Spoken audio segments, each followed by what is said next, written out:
It's the simplest things in life that make me happy. A fresh cup of coffee, puppies, a Teenage Mutant Ninja Turtles marathon, and of course chicken cutlets.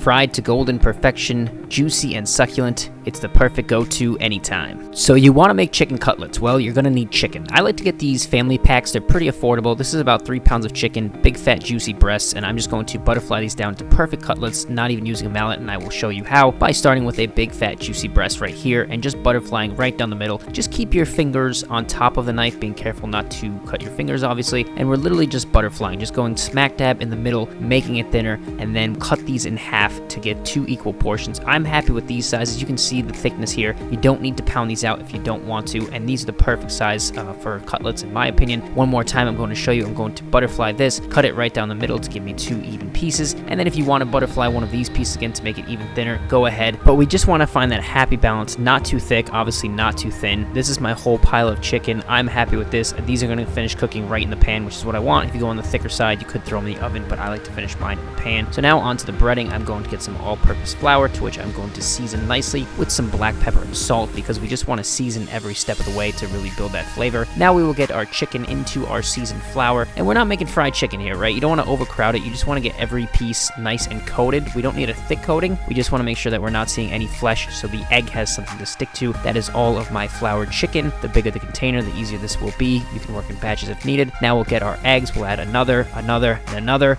Well, no, that's enough eggs. Give these a quick season of salt and pepper, building those flavors, and then give it a quick whisk. If you need to thin these out with a little milk or water, please feel free to do so, but I just went straight up. This was 4 eggs that got me through these about 3 pounds of chicken. And again, you don't want to overcrowd. You just want to get them fully submerged, fully covered in egg. Work in batches or just use a big container to get them fully submerged. Now for our last Tupperware container, because you might be running out of Tupperware right now like I am. Of course, for cutlets or Milanese, you go with Italian breadcrumbs in my opinion. So these are just store-bought Italian breadcrumbs. You can make your own. I just find that it's so much easier to get store-bought. And then I'll add some more Italian herbs and some Parmesan cheese, which is kind of my secret ingredient because I like them extra herby and extra cheesy. So just give that a good blend until it just looks like normal breadcrumbs. You can even give them a taste at this point to make sure that there's enough herbs and cheese in there, but I am confident with this. So again, we're going to layer in our chicken in batches. You really cannot overcrowd the breadcrumbs at this point. You just want to make sure that there's plenty of room to get these in here. You can either work in batches and move these into another container once they're breaded. I like to just kind of put them to one side and then kind of pat them down with my hands with the cutlet that I'm working on, and that's what we're looking for here. Again, not too thick,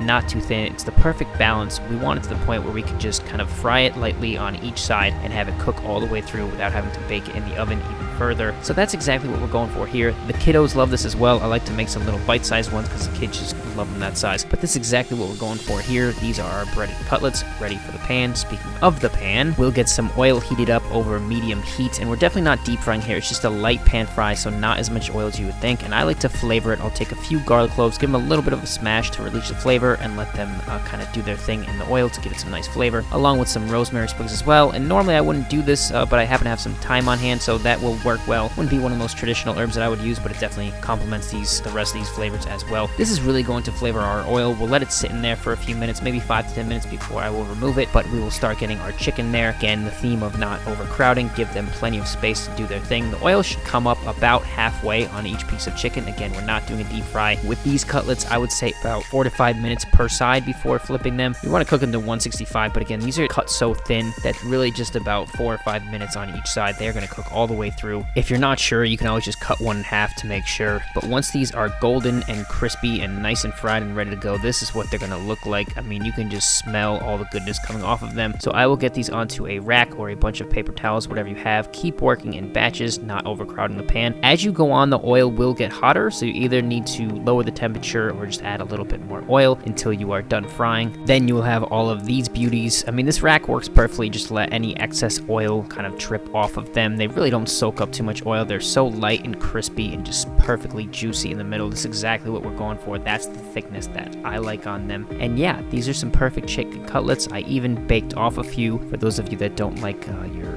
fried foods. They don't get as crispy, but they still have a really nice exterior and are still very moist, succulent, and juicy in the middle. If you want to bake, that is what they will look like, with absolutely no oil whatsoever. Here are our beautiful, fresh smelling, wonderful chicken cutlets. I like to eat them straight up, is my favorite way. I also love to put them between some Italian bread with a little bit of lettuce, maybe tomato, and a little bit of balsamic vinegar and some oil, and it makes a really phenomenal sandwich. You can use them for chicken parm or a million different things, but again, in the spirit of keeping them simple, you can see they're perfectly cooked in the middle. We have that nice crust to that nice interior, so juicy, so succulent. These are so tender, you don't even need a knife to cut them. I like to just squeeze a little bit of lemon over top as well. That acidity just kind of brings out a little bit more of the freshness and really works well. Again, you can cut it with a fork, you don't even need your knife. And I just have to warn you, if you dare to undertake the chicken cutlet challenge, you better buy extra, make extra, because these will disappear quick. These are just addictive and people will eat them up and they will want more. So if you're feeding a hungry crowd, buy extra chicken. These cutlets will not disappoint. I hope you enjoy. Keep it simple and keep it classy, and you will have some delicious chicken cutlets in no time.